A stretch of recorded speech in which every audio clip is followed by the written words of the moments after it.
Bueno, continuando entonces con el taller de tallo cerebral, vamos a continuar con el mesencéfalo. El mesencéfalo es la parte más superior, la parte más craneal del tallo cerebral. Se conecta de manera directa con el diencéfalo, o sea, es la prolongación del encéfalo anterior. Recuerden que el encéfalo anterior está formado por el prosencéfalo y por el diencéfalo, y el diencéfalo se conecta con el tallo cerebral mediante el mesencéfalo. Es una estructura bastante pequeña, bastante delicada, pero que tiene estructuras muy importantes. Obviamente, como todo el tallo, pero el mesencéfalo se caracteriza por muchas cosas, por la presencia de unos núcleos súper importantes. ¿Okay? Como en todo el tallo cerebral y como en todo el sistema nervioso central, en su profundidad, en el centro, hay una estructura que forma parte del sistema ventricular, que es el acueducto cerebral. El acueducto cerebral es el conducto por donde pasa el líquido cefalorraquídeo a través del mesencéfalo y comunica el tercer ventrículo que se encuentra en el diencéfalo con el cuarto ventrículo que se encuentra al frente detrás de la protuberancia, al frente del cerebro. Anatómicamente, el mesencéfalo hacia arriba está delimitado por las estructuras, está delimitado el diencéfalo por los tractos ópticos. O sea, los tractos ópticos, que son la porción más posterior de las vías ópticas, se ven rodeando el mesencéfalo y delimitándolo de las estructuras superiores. O sea, el límite superior es el tracto óptico, el límite inferior es el surco entre la protuberancia y el mesencéfalo, que es el surco mesencéfalo protuberancial. ¿Okay? Entonces acá vemos, ¿ven el puntico rojo? Sí, ¿cierto? Entonces, esto es el mesencéfalo, todo esto, ¿sí? Se caracteriza en la porción anterior porque tiene dos prolongaciones o como dos paticas, ¿cierto? Que son los pedúnculos cerebrales. Como su nombre lo dice, son los pies, son los que conecta directamente el mesencéfalo con la porción más superior del encéfalo, que sería el diencéfalo. ¿Listo? Entonces acá están los pedúnculos cerebrales como en forma de dos grandes torres, básicamente, una a cada lado. Entre cada uno de los pedúnculos cerebrales hay un espacio, ¿listo? Que esta es la fosa interpeduncular, un espacio, un hueco entre los dos pedúnculos cerebrales.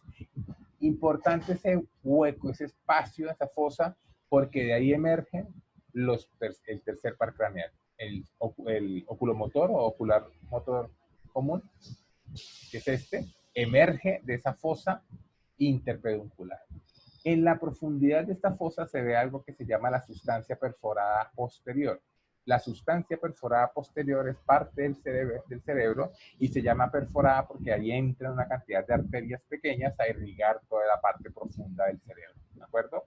Un poco más anterior vemos algo que son los cuerpos mamilares, que son como dos bolitas, ¿sí? Una a cada lado de la línea media, inmediatamente por detrás del infundíbulo. Recordemos que el infundíbulo es la prolongación del cerebro, la parte nerviosa de la glándula hipófisis. Acá, acá se ve que está cortada, acá se continuaría como la glándula hipófisis. La glándula hipófisis forma parte del sistema endocrino, pero se encuentra alojado en la fosa craneal media, dentro del cráneo, y en íntimo contacto con el sistema nervioso, por medio del infundíbulo. Entonces tenemos los cuerpos mamilares, el infundíbulo, por detrás la sustancia perforada posterior, perforada porque ahí entran unas arterias perforantes que van a irrigar el cerebro profundo. Vemos la fosa interpeduncular, vemos los dos pares,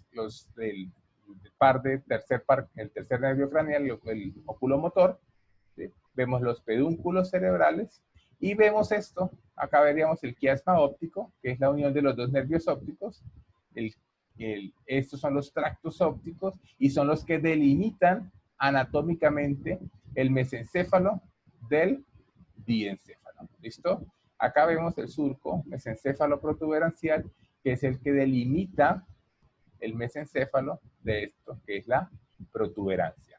Para poder ver nosotros el mesencéfalo tenemos que cortar los lóbulos temporales, ellos están acá y tapan casi por completo el mesencéfalo. Entonces, para poder ver tenemos que quitar o abrir los lóbulos temporales del cerebro para poder ver completamente el mesencéfalo. Esto es lo que se ve en la parte anterior del mesencéfalo. La parte lateral, vemos acá están los pedúnculos cerebrales, acá se ven, ¿sí? Que van a continuarse con estructuras del diencéfalo. Acá está el tálamo, en fin, pero eso lo veremos después. Pero ese pedúnculos cerebrales se unen, se continúan hacia allá. La parte posterior del mesencéfalo, vemos cuatro estructuras, ¿sí? Como cuatro bulticos, dos protuberancias superiores y dos protuberancias inferiores. Esas protuberancias se llaman colículos. Los dos colículos superior, uno a cada lado, y los dos colículos inferiores abajo, ¿de acuerdo? ¿Para qué sirven estos colículos? Lo veremos respectivamente en las vías visual superior y auditiva. Son centros de integración visual con los colículos superiores o centros de integración auditiva, los centros inferiores. Por eso es tan importante el mesencéfalo, porque ya vemos que tiene una integración de las vías visuales. También acá integra los movimientos oculares, de acá se originan los movimientos oculares, o sea, si no tuviéramos folículos no podríamos mover los ojos, ¿cierto? Y acá se integran las vías auditivas. ¿Okay? Entonces es importante cuando veamos, por ejemplo, audición, que acá llega ya toda la información integrada, todo lo que hizo el tallo, localizar el estímulo, saber cuál es el más fuerte, distribuirlos, clasificar el estímulo auditivo, llega acá y acá se integra. Entonces, sin colículos auditivos no podríamos escuchar. ¿Okay? Entonces, acá eso se ve en la cara posterior del mesencéfalo. ¿Listo? Inmediatamente por debajo del colículo inferior vemos esto, que es la emergencia del nervio troclear, del cuarto par craneal. Es el único par craneal que se origina de la cara posterior del tallo cerebral. Todos se originan de adelante o de los laditos, pero no de la parte de atrás. Inclusive, ese nervio le da la vuelta completa al mesencéfalo para poder salir en la parte anterior. Mira, acá viene. Entonces le da la vuelta completa al mesencéfalo y uno de los nervios más expuestos dentro del cráneo. ¿Listo? Porque por ese recorrido tan largo es muy fácil comprimirlo, es muy fácil lesionarlo, es muy fácil que se dañe por ese recorrido tan largo desde la cara posterior hacia la cara anterior, que es por donde emerge. ¿De acuerdo? Eso es lo que se ve entonces en la cara posterior. Esa parte posterior pues se prolonga con los velos medulares, el velo medular superior desde el bulbo y el velo medular superior, que no son tejido nervioso, sino una lámina que cubre el tercer ventrículo y lo separa del cerebelo. Es una lámina de tejido no nervioso, ¿ok?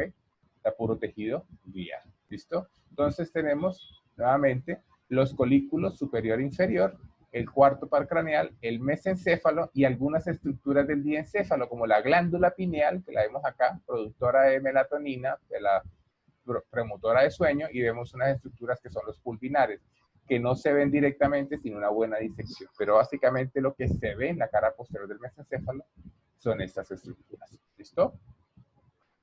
Acá vemos igual, la misma, ya un corte mucho más posterior, mucho más directamente posterior. Vemos la glándula pineal, que no es mesencefálica, pero se relaciona íntimamente con los colículos. Colículo superior, integración visual. Colículo inferior, integración sensitiva.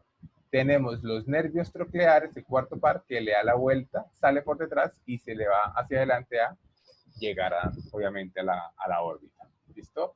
Tenemos parte de los pedúnculos cerebrales y acá vemos desde la parte posterior, vemos el pedúnculo cerebeloso superior, que es la porción del mesencéfalo que se comunica con el cerebelo. Acá vemos. Y acá vemos en conjunto los tres pedúnculos. Pedúnculo cerebeloso superior, que vincula el mesencéfalo con el cerebelo. Pedúnculo cerebeloso medio, que lo vincula con la protuberancia, y el cerebeloso inferior, que une el cerebelo con el bulbo raquídeo. ¿De acuerdo? Acá en la vista posterior, acá se alcanzan a ver los pedúnculos cerebelosos superiores, como es la parte de ese mesencéfalo que se va hacia el cerebelo. Acá vemos la protuberancia, cómo se forma el pedúnculo cerebeloso medio. ¿Listo? ¿Alguna pregunta, muchachos, hasta acá? ¿Tienen alguna duda? Localizando las estructuras en el taller.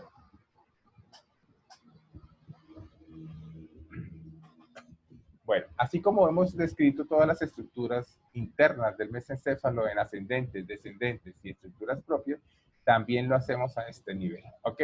¿Qué estructuras ascendentes hay en este nivel? Vamos a recordarlas.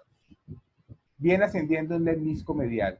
Ese lemnisco medial está formado por, después de que se usan los tractos sensitivos que vienen del cordón posterior, recuerden, tracto grácil y cuneiforme, en el bulbo raquídeo llegan al núcleo y dejan de ser tracto grácil y cuneiforme y se formen juntos en algo que se llama el lemnisco medial. Básicamente, entonces, el lemnisco medial es la continuación de los tractos de la vía posterior por todo el tallo cerebral y se ve, obviamente, en el mesencéfalo. Van ascendiendo por el mesencéfalo, por el tegmento del mesencéfalo. Lemnisco lateral, esta estructura es nueva, ¿ok? Se forma de todos los axones provenientes de todos estos núcleos protuberanciales relacionados con la audición, o sea, provienen de los núcleos cocleares, ¿sí? Entonces, la información auditiva la capta el oído interno, la cóclea, la manda por la porción auditiva del nervio vestíbulo coclear, que es el octavo par craneal, llega a los núcleos cocleares, que son los núcleos, los núcleos auditivos del octavo par, y de ahí ascienden esa fibra formando eso que se llama el lemnisco lateral. O sea, el lemnisco lateral forma parte de las vías auditivas ascendentes que van a ir hacia el tálamo y hacia el sistema nervioso, hacia el resto del sistema nervioso central. ¿Listo? Entonces tenemos un lemnisco medial que es sensitivo, tacto, vibración, presión y propriocepción conscientes que van ascendiendo, y el lemnisco lateral, que es la vía, forma parte de las vías auditivas. ¿Listo? Los tractos espinotalámicos, los tractos que llevan el dolor y la temperatura, también van ascendiendo. Por ahí vi una pregunta en el video de YouTube que qué pasaba con el anterior y el lateral. Ambos se unen formando un solo tracto. Entonces el espinotalámico forma un solo tracto que asciende por todo el tallo y así se llama a nivel del mesencéfalo. Tractos espinotalámicos. Y tenemos los pedúnculos cerebelosos superiores. Lo coloco en estructuras ascendentes porque, a diferencia de los demás, este pedúnculo cerebeloso lleva pura información que sale del cerebelo hacia el cerebro y la corteza cerebral. ¿De acuerdo? Entonces, por esa razón, se considera una estructura ascendente, porque es una aferencia desde el cerebelo hacia el tálamo y la corteza cerebral. ¿De acuerdo? ¿Qué estructuras descendentes tenemos? Los tractos córtico-espinales y córtico-vulvares, que en el mesencéfalo se concentran en una estructura que son los pedúnculos cerebrales. O sea, todo el grosor de los pedúnculos cerebrales están conformados por fibras motoras que van a inervar músculos de la cara, córtico-vulvar, y del resto del cuerpo, córtico-espinal. Ya lo vamos a ver a continuación. Y tenemos el fascículo longitudinal medial, que, como ustedes recuerdan, es la vía de conexión entre los núcleos oculomotores del tercero, el cuarto y el sexto con los núcleos motores de los movimientos de la cabeza. ¿De acuerdo? ¿Qué estructuras propias? Importantísimas. Primero, los núcleos rojos, ¿ok? Estructura importante para los movimientos de las manos. Es la forma como el cerebelo coordina el movimiento exacto, o sea, para hacer movimientos coordinados exactos con los dedos y con las manos. Está el núcleo rojo, están los colículos superiores e inferiores, recordemos, superiores, integración visual, los colículos inferiores, integración sensitiva, la sustancia negra, también una estructura, un núcleo de neuronas que forma parte de la formación reticular, pero que está, a diferencia del resto de núcleos de la formación reticular, está bien delimitada y está bien marcadita, está bien oscura, como su nombre lo dice. Es una sustancia, es un núcleo productor de dopamina. Veremos después, cuando veamos neurotransmisores, la importancia de la dopamina. Y tenemos los núcleos de los pares tercero, cuarto y quinto. Como siempre, el quinto metido en todas partes. El trigémino está a lo largo del todo el tallo cerebral. ¿Listo? Para descripción del mesencéfalo tenemos solamente dos cortes. A nivel del colículo inferior, que es el más inferior, y a nivel del colículo superior, el más craneal. Entonces, acá vemos nuestro mesencéfalo. Tiene forma de Mickey Mouse el corte, las orejitas del ratón y la cara del ratón. Y en el centro estaría el acueducto cerebral. ¿Listo? Entonces acá tenemos los dos pedúnculos cerebrales. Tenemos la fosa interpeduncular, que es donde salen el tercer par craneal y donde está la sustancia perforada posterior, ¿cierto? Cada uno de los pedúnculos. Tenemos esto, que es el tegmento del mesencéfalo, y esto, que es el tectum, o el techo del mesencéfalo. Recuerden que es el sistema ventricular el que delimita techo, tegmento, y la parte anterior, más anterior, es la que forma la base del tallo cerebral, en este caso la base del mesencéfalo, está conformada principalmente por los pedúnculos cerebrales. ¿Qué forma, mira que está marcada, qué forma estos pedúnculos cerebrales? Básicamente los tractos descendentes, corticoespinal y corticovulvar, que son los tractos motores descendentes desde la corteza y que bajan por todo el tallo y a nivel del bulbo se convierten en pirámides, se decusan, se cruzan y se continúan como los tractos corticoespinal lateral y anterior. ¿Listo? Inmediatamente por detrás de los pedúnculos se ve esto que es la sustancia negra. Es un núcleo oscuro, bastante, se ve en los cortes macroscópicos y en las neuroimágenes, se ve bastante bien delimitado, se encuentra inmediatamente detrás de los pedúnculos cerebrales, ¿sí? Esta también forma parte del límite, delimita el tegmento del mesencéfalo de la base del mesencéfalo. ¿Listo? En la parte posterior vemos los colículos inferiores. Recuerden que este es un corte inferior, corte más caudal. Los colículos superiores e inmediatamente lateral vemos el lemnisco lateral, inmediatamente el tracto espinotalámico y después el lemnisco medial, como rodeando ese tegmento, ¿sí? En todo el centro, acá vemos el acueducto cerebral, vemos algo que vamos a mencionar más rato, que es la formación reticular, que en este caso se llama sustancia gris periacueductal. Inmediatamente por delante se encuentran los núcleos del cuarto par, el núcleo motor del nervio troclear, que es el que mueve el ojo, activa el músculo oblicuo superior, el que mueve el ojo hacia abajo y hacia adentro. Ese núcleo se encuentra en el mesencéfalo, muy pegado en la parte anterior del acueducto cerebral. ¿Listo? ¿Alguna pregunta hasta acá, muchachos? No veo el núcleo mesencefálico acá marcado, debe estar por acá. Listo. Entonces, vamos a empezar a localizar las estructuras como siempre lo hemos hecho. No me acuerdo qué color llevábamos la vez pasada, no sé si empezar de nuevo o ustedes me indican que habíamos hablado. Vamos a mencionar los espinotalámicos, creo que estaban en rosado si no estoy mal, pero bueno, vamos a dejarlos en este lado. Recuerdo los espinotalámicos. Verdes, profesor. Bueno, ok. No, los espinotalámicos estaban de morado, profe. De morado rosado. Los verdes son las pirámides o los tractos córtico-espinales. Ok. Bueno, entonces vamos a empezar con los tractos, la estructura es ascendente nueva, que es el lemnisco lateral. Ese lemnisco lateral va más o menos por acá. Este lemnisco lateral, ¿listo?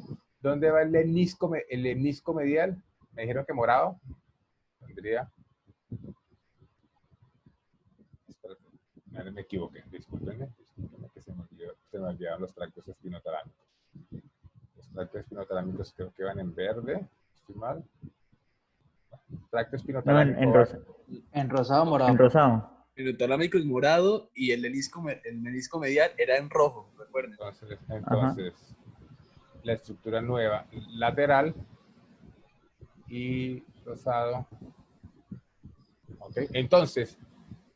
¿Cuál es cuál? Ya va para allá. Entonces, el espinotalámico, el fascículo espinotalámico va en la parte lateral, el lemnisco lateral va lateral, obviamente por fuera, y el lemnisco medial acá. ¿Listo? Son estructuras que van, como lo mencionaba, como lo... Acá vemos, entonces, espinotalámico, lemnisco lateral y lemnisco medial. Está aquí, me equivoqué, corrijo. Es al revés, como lo venía haciendo al principio.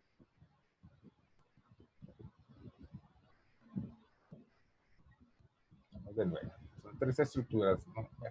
Los voy a dejar los colores para que ustedes, obviamente, ustedes ya interpretarán allá en su taller respectivo. ¿Listo? Acá va el lemnisco lateral, corrijo, donde lo había colocado anteriormente. Ese lemnisco lateral es el auditivo, el que dijimos que era auditivo. Vamos a marcarlo de una vez. El lemnisco lateral. ¿Listo? El tracto espinotalámico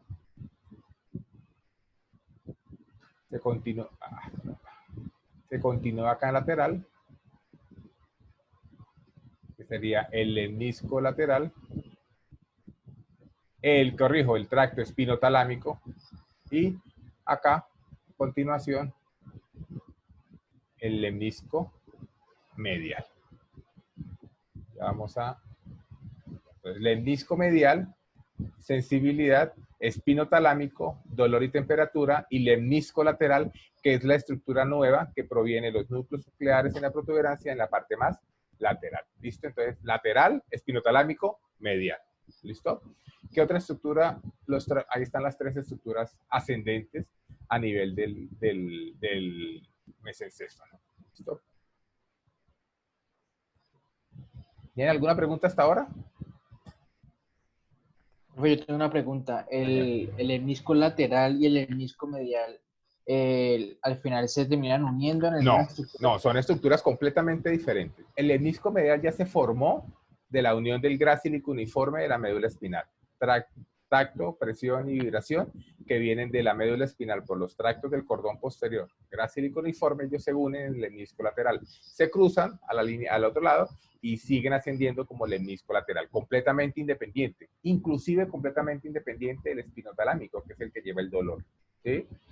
Este aparece solamente en el mesencéfalo porque viene de la formación de unos núcleos que se encuentran en la protuberancia, que son los núcleos cocleares, meramente auditivos, de integración auditiva. Esos núcleos van a formar los axones de esos núcleos, van a ascender para llegar al cerebro y lo hacen por medio del lemnisco lateral. ¿Listo? Entonces, el lemnisco lateral es una estructura completamente diferente al lemnisco. ¿Okay? Lemnisco hace referencia a un tracto en forma de lengua, o sea, un tracto aplanado, como esta cosa. Que no es un tracto como tal, sino viene como aplanadito. Por eso se llama lemnisco. Profe, una pregunta. En este caso, lo que usted decía, lo del pedúnculo cerebeloso superior, ¿no iría también acá en las Sí, estructuras vendría acá. ascendentes? Sí, acá me equivoqué, ahora la vamos a colocar. Pedúnculo cerebeloso superior, lo habíamos hecho todos los pedúnculos en amarillo, vendrían estando como por acá, más o menos. Ese sería el pedúnculo cerebeloso superior. Pedúnculo cerebeloso superior. Uy, creo que no sé. ¿Ok? Confirmarlo. Por la duda. Ajá. Aquí no está mencionado, pero acá vendría siendo más o menos por acá. El pedúnculo cerebeloso superior. En la parte, en esta parte intermedia. ¿Listo? Bueno. Entonces tenemos lemnisco lateral, espinotalámicos, lemnisco medial y el pedúnculo cerebeloso superior en esta parte. Estructuras descendentes. Estructuras descendentes. Entonces, tenemos los tractos corticoespinales y corticovulvares.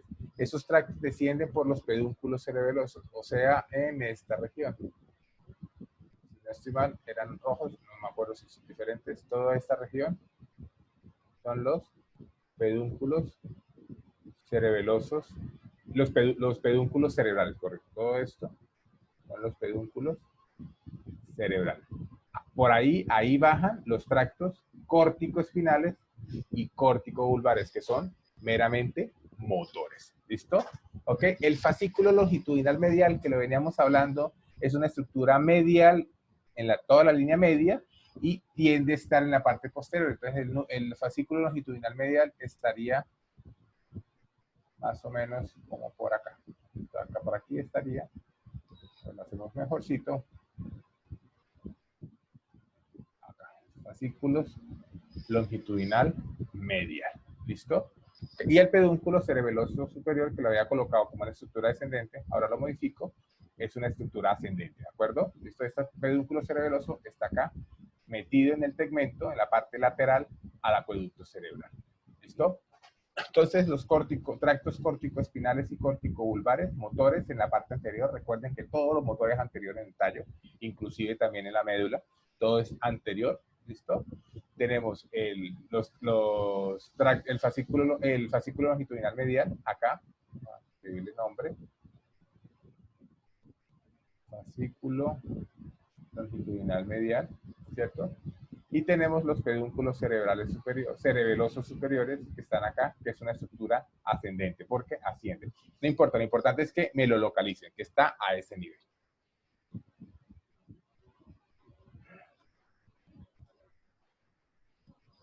¿Qué estructuras propias tenemos? Primero, el colículo inferior. Es evidente, ya lo habíamos dicho la vez pasada dónde estaba. Vamos a colocarlo. De la naranjita, aquí estarían los dos colículos inferiores. Colículos inferiores son estructuras propias del mesencéfalo, solamente se va a ver en ese segmento, ¿cierto? Y es integradora, es un núcleo integrador de la vía auditiva. El inferior es auditivo, ¿listo? Sustancia negra, la sustancia negra está, ahora negra, en toda esta región, delimitando los pedúnculos cerebrales, ¿listo? O sea, ahí está la sustancia negra, ¿ok? Tenemos el núcleo del cuarto par. Dijimos que el núcleo del cuarto par es un núcleo motor y se encuentra por delante del acueducto cerebral. Eso estaría más o menos, acá estarían los núcleos del cuarto par. Recordemos que el núcleo del cuarto par es un núcleo oculomotor, ¿sí? Y mira que está, lo pegado que está con el fascículo longitudinal medial, ¿listo? Y finalmente el núcleo mesencefálico del quinto par, que está más o menos por acá. Que ese núcleo, habíamos hablado la vez pasada y lo vamos a recordar mañana, el núcleo del trigémino, el núcleo sensitivo del trigémino que se extiende desde el mesencéfalo, núcleo sensitivo principal al nivel de la protuberancia y núcleo espinal a nivel del bulbo. Es un solo núcleo que se extiende a lo largo del tallo cerebral. ¿Listo? Entonces, acá tenemos el núcleo del cuarto par y acá tenemos el núcleo del núcleo mesencefálico del trigémino del quinto par. ¿Listo? Aquí están las estructuras. Ya están todas las estructuras. Recordemos entonces, folículo inferior, lemnisco lateral, auditivo, vías auditivas, tracto espinotalámico, dolor, lemnisco medial, sensibilidad superficial, o sea, tacto, presión, vibración, los pedúnculos cerebelosos superiores, en la parte más lateral del tegmento mesencefálico, el fascículo longitudinal medial, en todo el centro del tegmento, la sustancia negra, rodeando, delimitando los pedúnculos cerebrales, y acá tendríamos los tractos córtico-espinal y el tracto córtico-vulvar, que van a formar todo eso en conjunto como el pedúnculo cerebral. ¿Listo? ¿Ok? Muchachos, ¿vamos bien? ¿Alguna pregunta, alguna duda? Profe, ¿me puede explicar de nuevo lo de los pedúnculos cerebrales? Esto, los rojos. Recordemos que hay unas vías Sí, que es la sí. vía piramidal, que viene de la corteza motora, ¿cierto? Y es la que va a formar los tractos córtico-espinal y córtico-espinal anterior y lateral en la médula, que son los que mueven de manera voluntaria los músculos, ¿de acuerdo? Ese tracto se divide en dos, una porción córtico-espinal y una córtico-vulvar. ¿Cuál es la diferencia? Yo tengo músculos voluntarios en la cara, ¿sí? Por ejemplo, cuando hablo, cuando muevo los músculos de la cara, los músculos del cuello, los músculos de la garganta, los de la lengua, son movimientos voluntarios, ¿ok? Pero esos movimientos voluntarios forman parte de ese tracto, ¿sí? Este tracto córtico-espinal, como no va desde la corteza hacia los músculos, hay una porción que va a los músculos de la región vulvar, o sea, los músculos faciales, y otra que va a la médula espinal. Entonces, por eso ese tracto motor, esas vías descendentes motoras, se dividen en tracto córtico-espinal, tracto córtico-vulvar, pero finalmente son vías motoras descendentes. ¿Por qué acá hablamos de córtico-vulvar y córtico-espinal? Pues porque aún apenas están empezando a bajar y empiezan a separarse respectivamente a cada uno de los núcleos motores. En el mesencéfalo no hay tanto núcleo motor para los movimientos de la cara. Los movimientos de la cara están por el cesto, que es en el facial. Entonces, hasta ese nivel tenemos que hablar de córtico-espinal y córtico-vulvar. Pero en conjunto son vías motoras que descienden y en conjunto forman el pedúnculo cerebral. O sea, el pedúnculo cerebral está conformado netamente por todas las vías motoras que descienden y descienden, des en cuenta, en la parte anterior del tallo cerebral.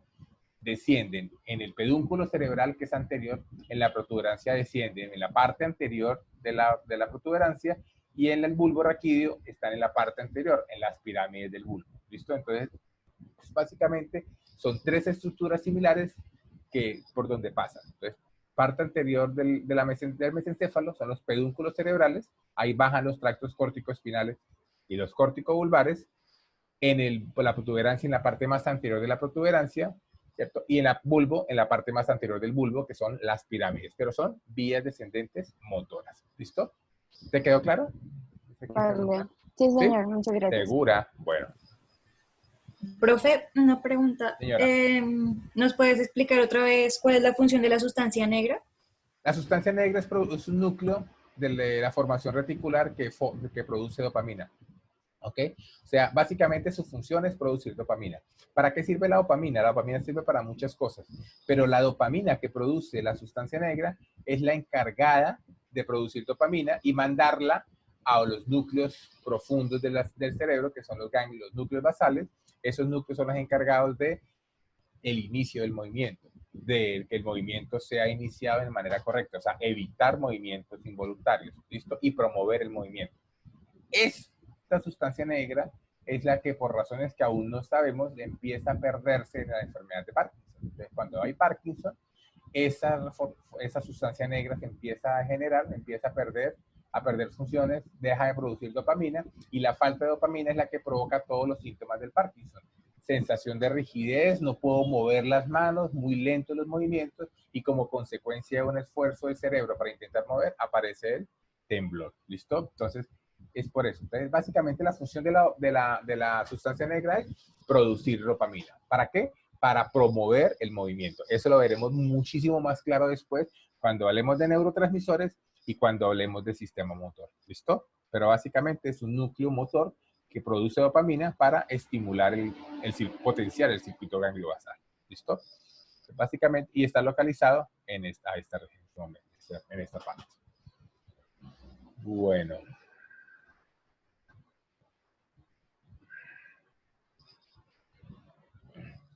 Ya acá vemos el corte más superior, ¿cierto? Casi son las mismas estructuras, pero son un poquito, obviamente cambian un poco. Obviamente es un segmento un poco más superior. Entonces, adelante, tenemos acá los pedúnculos cerebrales. Todo eso son los pedúnculos cerebrales. Acá están las vías en los tractos córtico-espinales y los tractos córtico-vulvares.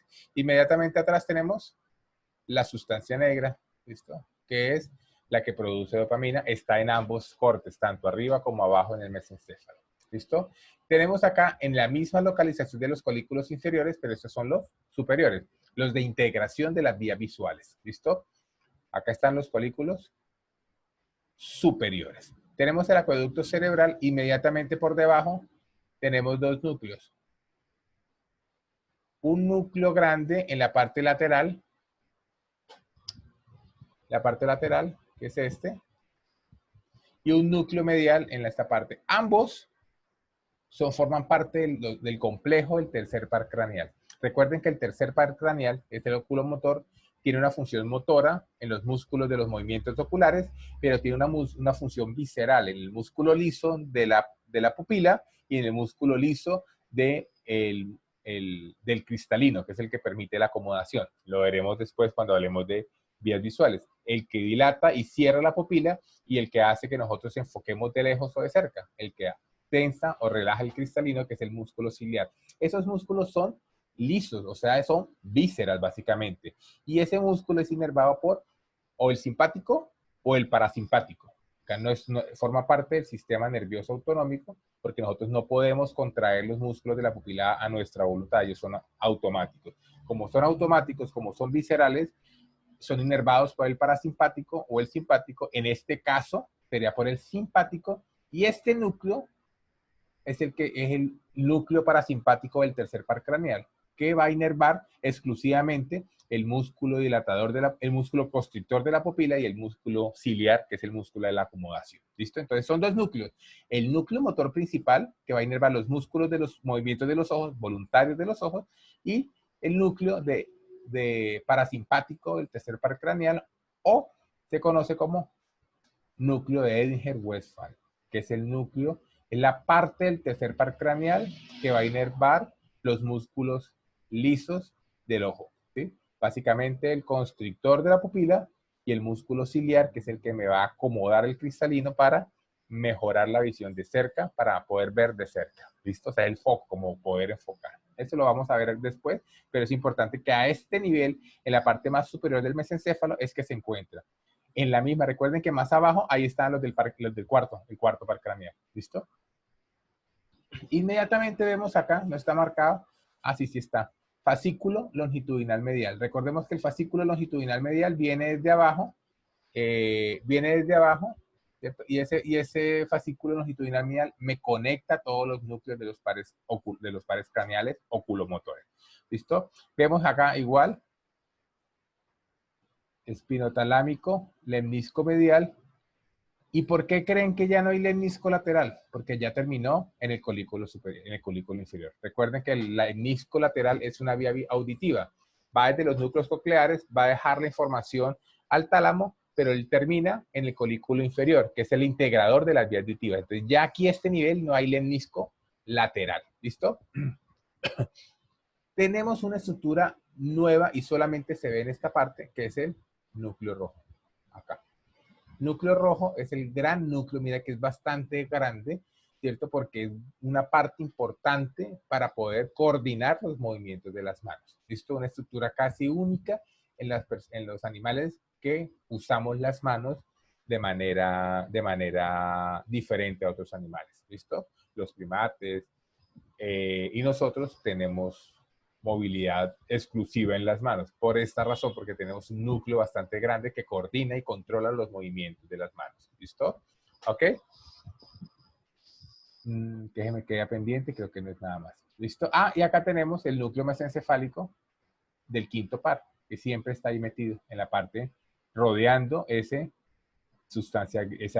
acueducto cerebral, esa sustancia gris periacueductal. ¿Listo? Bueno, entonces vamos a empezar a localizar estructuras ascendentes. Profe, nosotros en la clase de médula, ¿si era de médula? No me acuerdo. Bueno, el caso es que cuando usted nos explicaba las rutas ascendentes y descendentes, hablábamos de que había un punto, no me quedó claro si en la protuberancia o en el mesencéfalo, en el que los tractos espinotalámicos adquieren el nombre de lemnisco espinal. Lemnisco espinal. Nunca lo hemos nombrado. Sí, el lemnisco espinal es el mismo O es lo tracto mismo, espinotalámico. es lo mismo que hablar Sí, tracto este tracto espinotalámico es el mismo lemnisco espinal. Ok. Pero es más fácil, o sea, no sé pero quiero que quede claro. Los tractos espinotalámicos son los mismos, lemnisco espinal. ¿Listo? Y la continuación. ¿Listo? Okay. Vale, gracias, profe. Es una manera, o tractos espinotalámicos o lemnisco espinal. ¿Listo? Entonces, acá me equivoqué, el lemnisco lateral no existe en el mesencéfalo lateral, solamente existe el lemnisco medial y los tractos espinotalámicos. No me acuerdo, bueno. Pues tenemos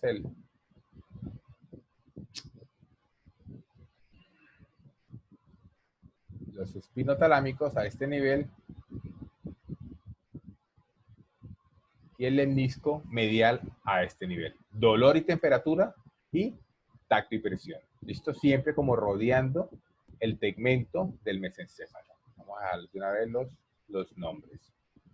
Entonces, espinotalámico y lemnisco medial. ¿Listo? Son las dos estructuras ascendentes. ¿Listo? El lemnisco lateral, me equivoqué, no existe este nivel. ¿Listo? El lemnisco espinal, el lemnisco lateral ya terminó en el colículo inferior. ¿Listo?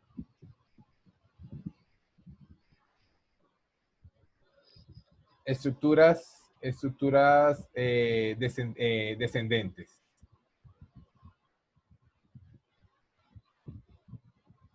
Básicamente dos. El tracto córtico espinal, que está formando los pedúnculos. Toda esta región.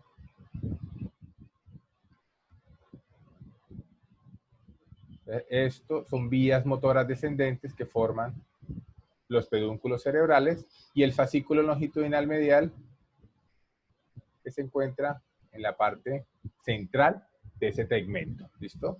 Aquí estaríamos hablando de fascículo longitudinal medial y de los pedúnculos cerebrales, que está formado por dos: córtico espinal, las fibras córtico-espinales y las fibras córtico-vulvares. Motores para los brazos y piernas, tronco, motores para los movimientos de la cara y del cuello. ¿Listo? O sea, lo que se quede en el tallo se llama córtico vulvar, lo que sigue derecho hacia la médula espinal se llama córtico espinal. Y las estructuras propias del mesencéfalo, tenemos entonces el colículo superior,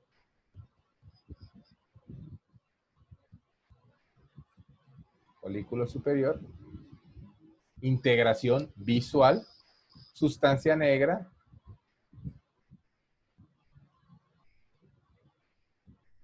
en esta región, productora de dopamina. Tenemos el gran núcleo rojo, aquí a este nivel, la parte más central. Ese núcleo rojo es el encargado de la coordinación motora del movimiento de las manos, básicamente de las manos, no de otra parte del cuerpo. Y tenemos los tres núcleos de los pares craneales. Tenemos el más medial y chiquito, es el núcleo parasimpático, el de Edinger-Westphal. El más lateral es el del núcleo motor principal del tercer par craneal. Ambos son del tercer par craneal. ¿Listo? El parasimpático y el motor principal. ¿Ok? Y el núcleo del quinto par, o el núcleo mesencefálico del quinto par, que va a este nivel. Uy, caramba. A este nivel.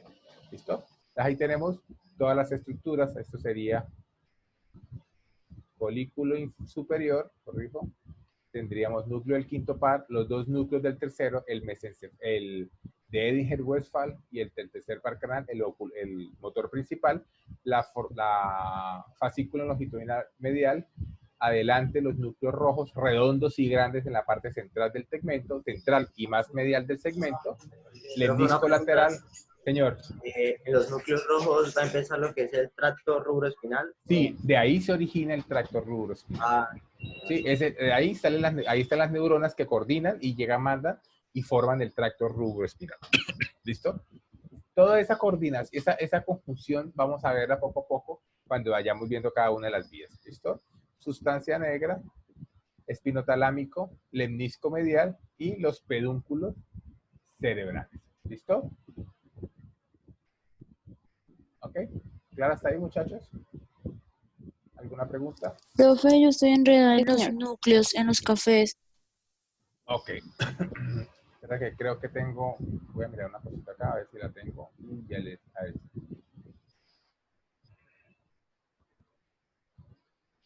Ok. Sí, yo te voy a explicar ahora más rato que lo tengo acá adelante lo que vamos a hablar ahora. ¿Listo?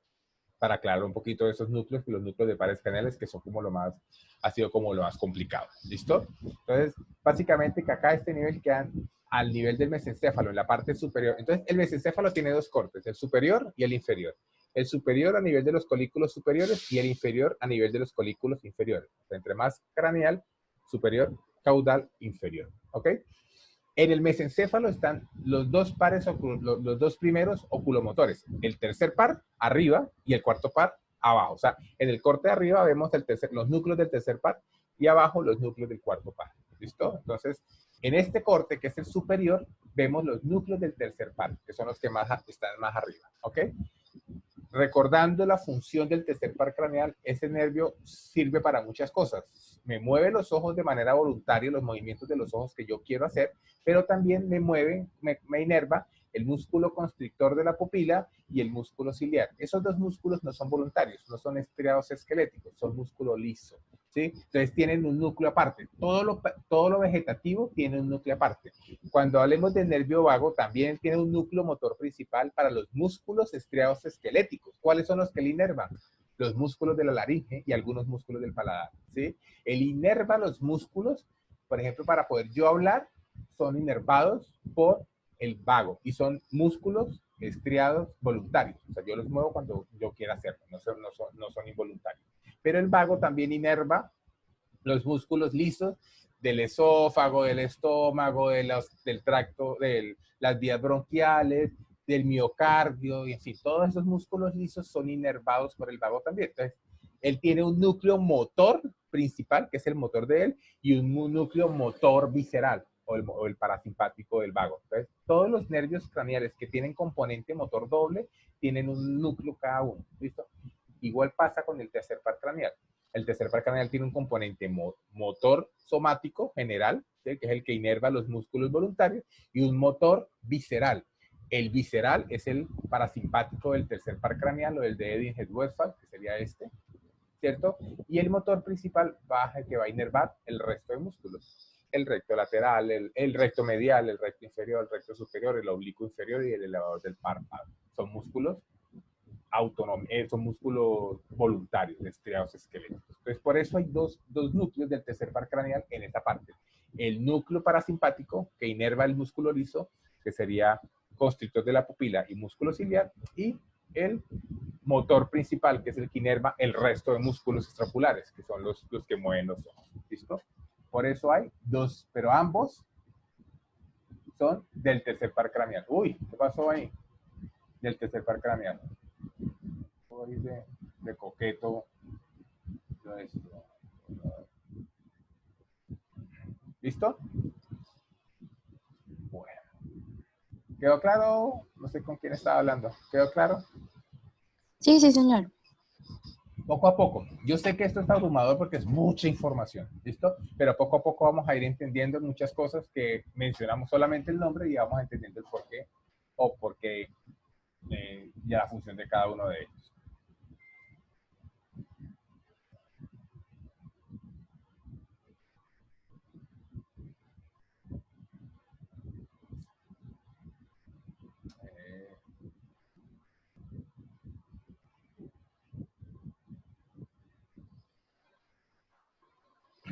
Bueno, entonces, a lo largo de todo el tallo cerebral hemos hablado de nervios craneales, ¿cierto? Todos los nervios craneales, excepto el primero y el segundo, o sea, el olfatorio y el óptico, se originan en el tallo cerebral. Todos excepto estos dos, el primero y el segundo. Ellos se originan a nivel del diencéfalo, lo veremos a su debido momento, ¿ok? El resto, tercero, cuarto, quinto, hasta el 12, se originan a nivel del tallo cerebral. Tercero y cuarto se originan en el mesencéfalo. El quinto tiene un origen en todo el tallo cerebral. Sexto y séptimo y octavo se originan en la protuberancia. Noveno, décimo, 11 y 12 a nivel del bulbo raquídeo. ¿Listo? Sin embargo, vamos a empezar a hablar de dos términos para empezar a pulir un poquito estos nervios craneales. El primer término, origen aparente. Cuando yo hablo de origen aparente, es lo que se ve en la superficie del tallo. ¿De dónde sale? Donde yo veo que sale el nervio ya formado, los axones ya formados del nervio, de dónde se originan, ¿ok? Les recordemos, es básicamente esto. Esto es origen aparente, ¿sí? Entonces yo veo que el tercer par craneal se origina en la fosa interpeduncular del mesencéfalo. El cuarto par craneal se origina en la cara posterior del mesencéfalo. El quinto se origina en la cara anterior de la protuberancia, y así sucesivamente. Entonces, cuando yo hablo de origen aparente, hace referencia a de dónde yo veo que salen en la superficie del tallo cerebral. ¿Listo? A veces el origen aparente no coincide con otro término que se llama origen real. El origen real es de realmente dónde está el núcleo que conforma cada par craneal. ¿Listo? Eso lo vamos a explicar a continuación. Entonces, el origen aparente de los pares craneales, hay unos pares craneales que salen del bulbo raquídeo, hay otros que salen de la protuberancia y hay otros que salen del mesencéfalo. Del mesencéfalo, ya lo dijimos, salen dos, el tercero y el cuarto, ¿cierto? El tercero de la parte anterior, el cuarto de la parte posterior, ¿ok? El quinto sale de la protuberancia, de la cara anterior de la protuberancia. El sexto, el séptimo y el octavo salen del surco bulbo protuberancial. Mírenlo, acá está. Entonces, tercero, fosa interpeduncular. Cuarto, cara posterior del mesencéfalo. Quinto, cara lateral de la protuberancia. Sexto, surco bulbo protuberancial. Séptimo, también. Octavo, también. Son tres pares craneales que tienen su origen aparente en el surco bulbo protuberancial. Sexto, séptimo y octavo. ¿Ok? De ahí en adelante, entonces, noveno, décimo y 11 se originan del surco retroolivar, detrás de las olivas. Recuerden que estas son las pirámides, estas son las olivas, y detrás de las olivas hay un surco. Detrás de ese surco salen, mírenlo, noveno, décimo y 11. ¿Ok? Los pares craneales bajos, que se llaman. Noveno, glosofaringeo, vago, y accesorios salen del bulbo raquídeo. Y finalmente, el 12avo par craneal, el hipogloso, que es el que se origina en el surco entre las olivas y las pirámides. ¿Ok? Entonces, tenemos dos nervios craneales mesencefálicos de origen aparente mesencefálico, uno de origen aparente protuberancial y el resto desde el sexto para abajo son de origen a nivel del bulbo, origen aparente a nivel del bulbo raquídeo, ¿de acuerdo? ¿Claro hasta ahí, muchachos? ¿Alguna pregunta? Entonces recordemos, tercer par craneal, fosa interpeduncular, cuarto par craneal, cara posterior del mesencéfalo, quinto par craneal, cara anterolateral de la protuberancia, sexto, séptimo y octavo par craneal del surco bulbo protuberancial, noveno, décimo y 11 del surco retroolivar, del surco que queda detrás de las olivas, obviamente ascendente a descendente, noveno, décimo y 11, y el 12 más medial por detrás en el surco entre las pirámides y las olivas. ¿Listo? Ahí sale el 12avo o el hipogloso. ¿Okay? Ese es el origen aparente, lo que yo veo en la superficie del tallo cerebral de donde salen los nervios craneales. ¿Listo? Ahora vamos a hablar, obviamente mañana que vamos a empezar a hablar de nervios craneales, vamos a tener dos clases para hablar de todo esto y de cada uno de los nervios. ¿Listo? Sin embargo, es importante recordar que el origen real puede diferir del origen aparente. Por ejemplo, vamos a poner el ejemplo al trigémino, que es el más atípico de todos. El nervio trigémino es el nervio encargado de la sensibilidad de la cara, el encargado de los músculos de la respiración y tiene otras funciones accesorias. Ese nervio trigémino tiene núcleo, o sea, se origina aparentemente en la protuberancia. Uno ve y dice un nervio protuberancial.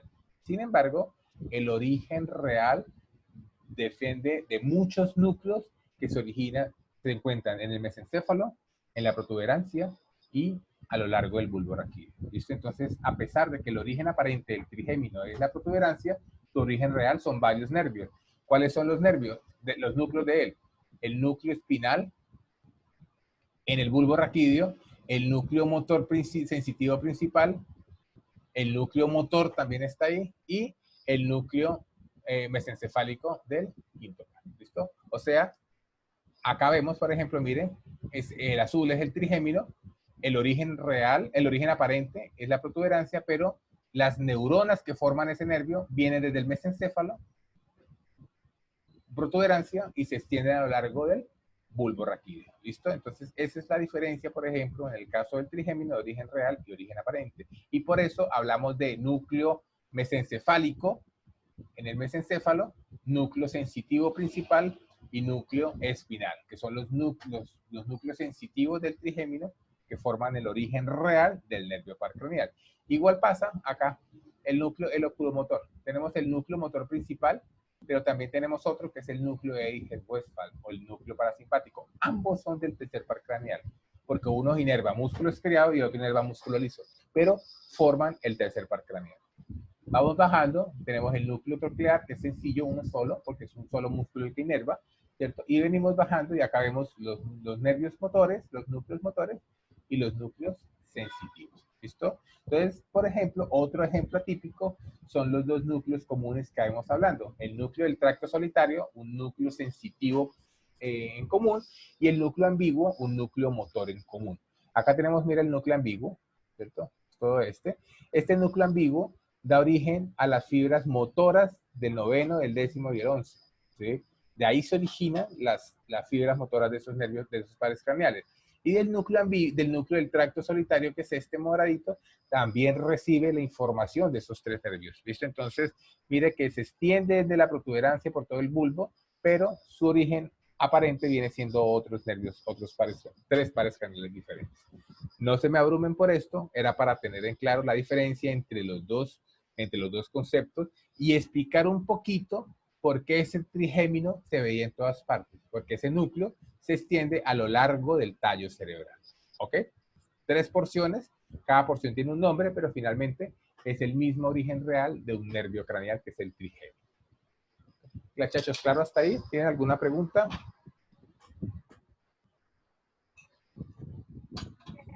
Todo esto sale mañana en el...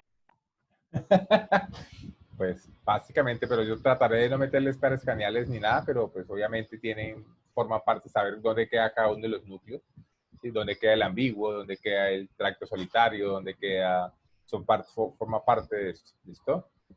Sé que es muy complejo, pero yo creo que este quiz es el más complejo de todos los que vienen de aquí en adelante. Estudiar para esto es un poco complejo, pero cada vez va a ser más fácil porque vamos a ir mencionando estructuras y yo creo que ya después de que hablemos de nervios craneales, ya van a entender por qué tanto par, por qué tanto núcleo, por qué tanta cosa. ¿Listo? Bueno, chicos, entonces ya terminamos de hablar de tallo cerebral.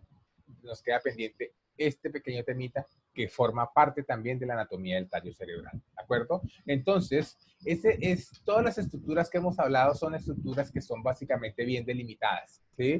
Se ve, o sea, se hacen los cortes y se pueden ver, se pueden delimitar. Yo puedo decir, está exactamente acá, como lo hemos hecho. La formación reticular es una estructura que va en todo el tallo cerebral, ¿sí? Pero toda esa estructura del tallo cerebral está dispersa, o sea, no tiene como núcleos que me diga, aquí está. No, está dispersa en todo el tegmento del tallo cerebral. Tegmento del mesencéfalo, tegmento de la tuberancia y tegmento del bulbo raquídeo. ¿Listo? Esa formación reticular es una red de neuronas bastante compleja, hasta más de 100 circuitos en todo el tallo cerebral.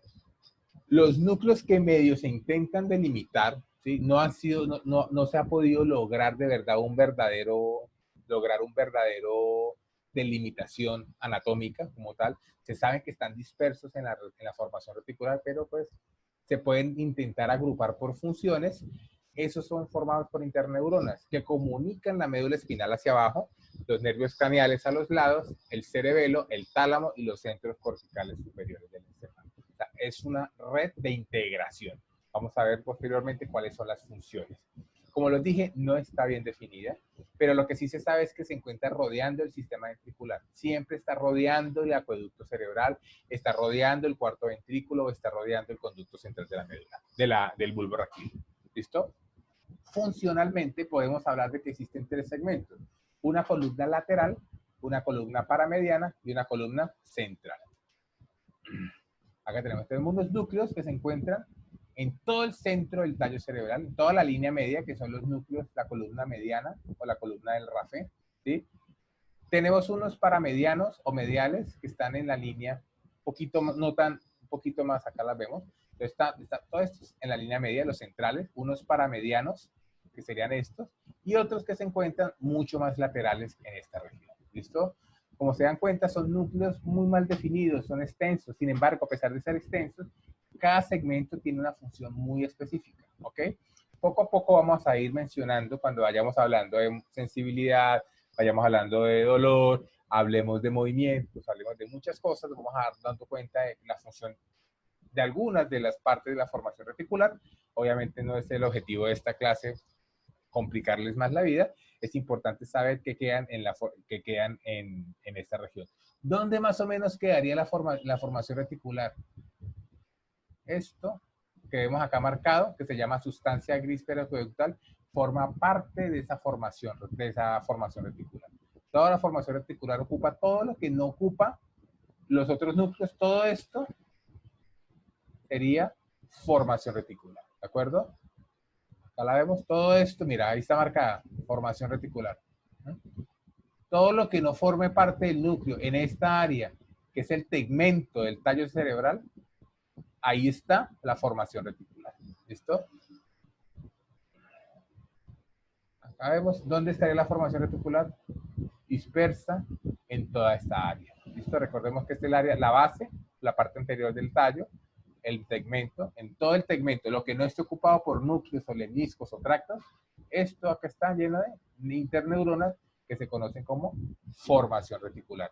Algunos de los núcleos que hemos hablado, como por ejemplo el núcleo parabraquial lateral, que lo hemos visto por ahí, ustedes lo han visto, el locus cerúleo, ¿sí? Son estructuras que forman parte de esa formación reticular, o sea, están dispersas en el tallo sin tener como una agrupación como tal. ¿Listo?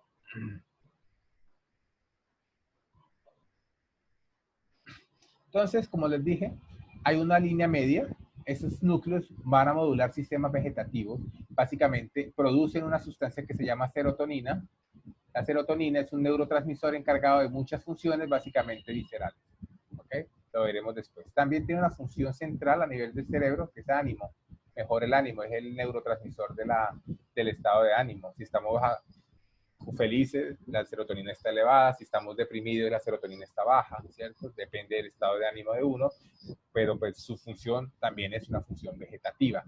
Los núcleos paramedianos, estos paramedianos, a este nivel, me van a recibir información y me van a recibir información de la médula espinal y me van a mandar información hacia el cerebro. O sea, básicamente es una función integradora, ¿de acuerdo? Los núcleos paramediales, los que están en el intermedio, ¿no? Como entre los de la línea media y los laterales. Y los núcleos laterales van a recibir la información del cerebelo, de los pares craneales, ¿cierto? Que están a los lados. O sea, es básicamente una porción de recepción de información. ¿Listo? ¿Ok?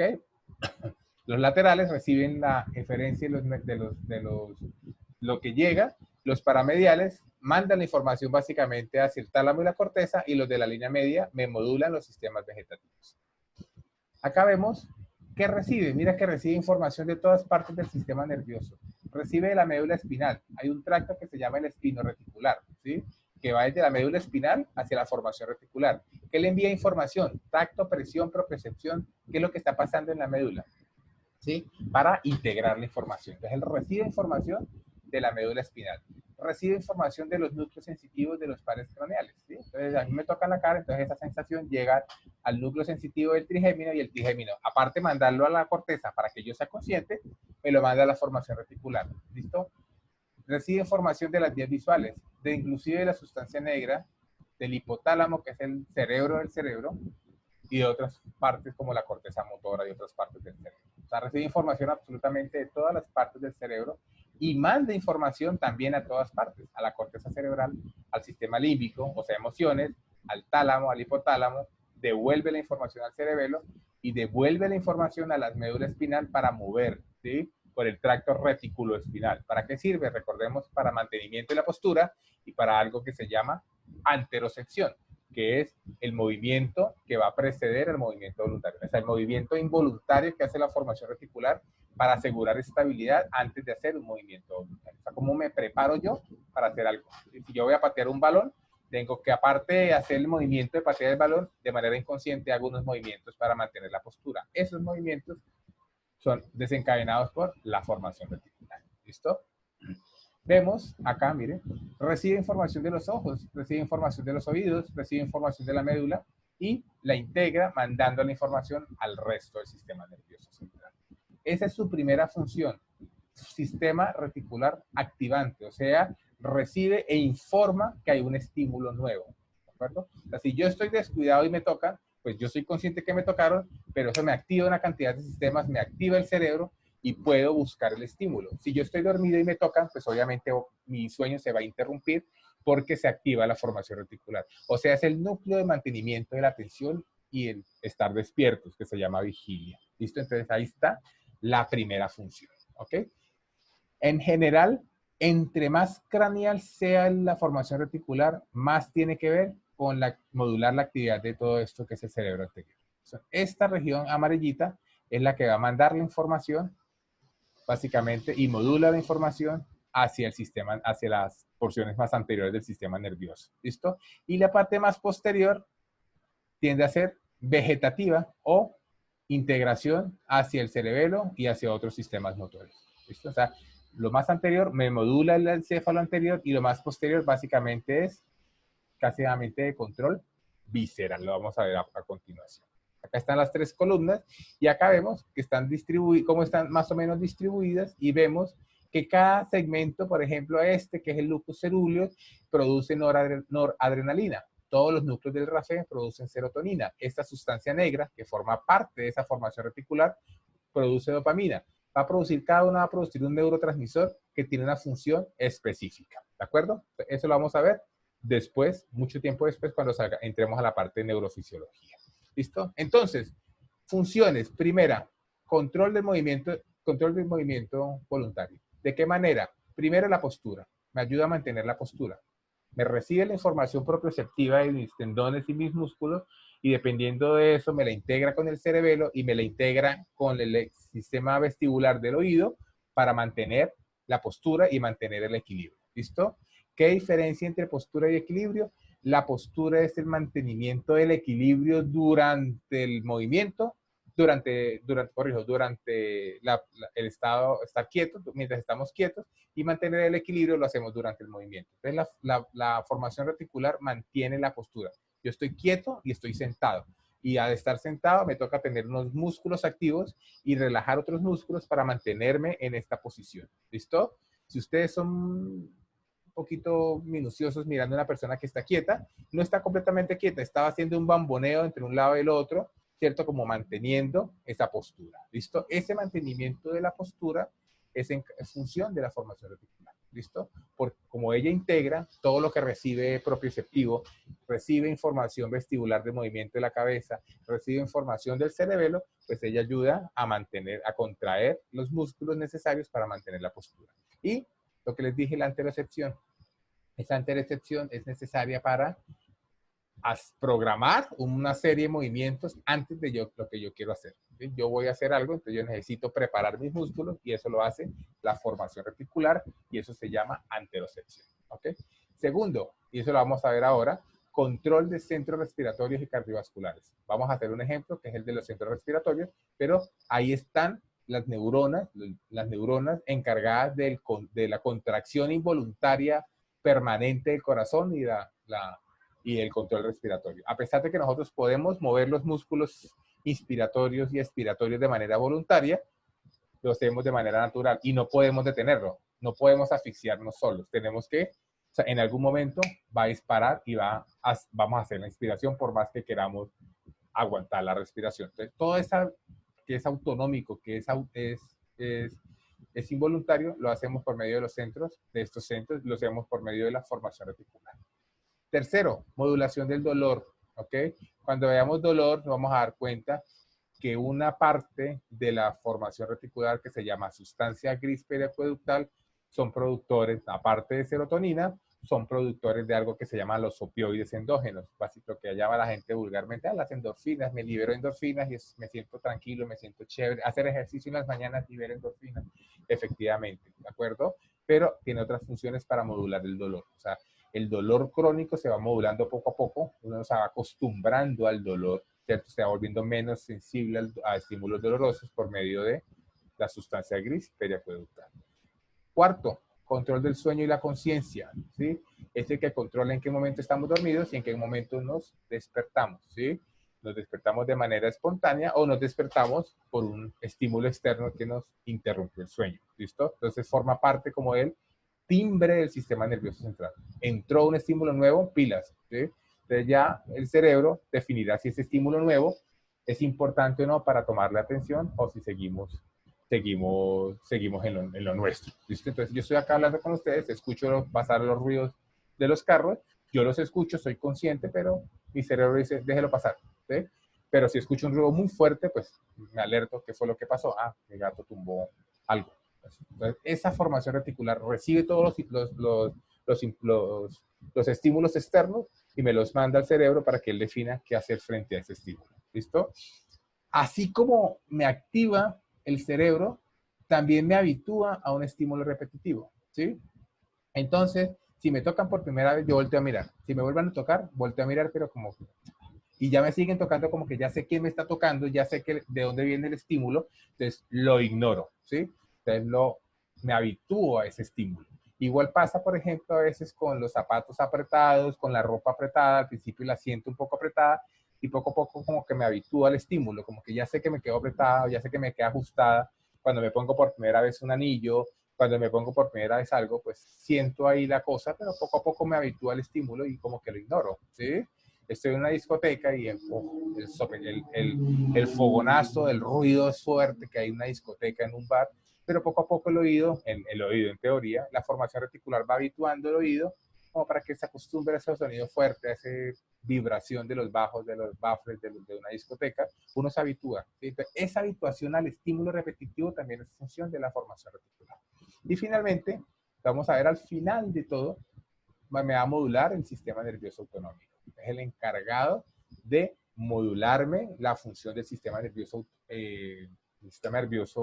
simpático y el sistema nervioso parasimpático. O sea, tiene 6 funciones, así como a grosso modo, ¿de acuerdo? Vamos a hacer énfasis en esta, que quizá va a ser la única que vamos a hablar, porque todas las demás vamos a hablar después en otros temas. ¿Listo? ¿Vamos bien hasta ahora, muchachos? ¿Alguna pregunta?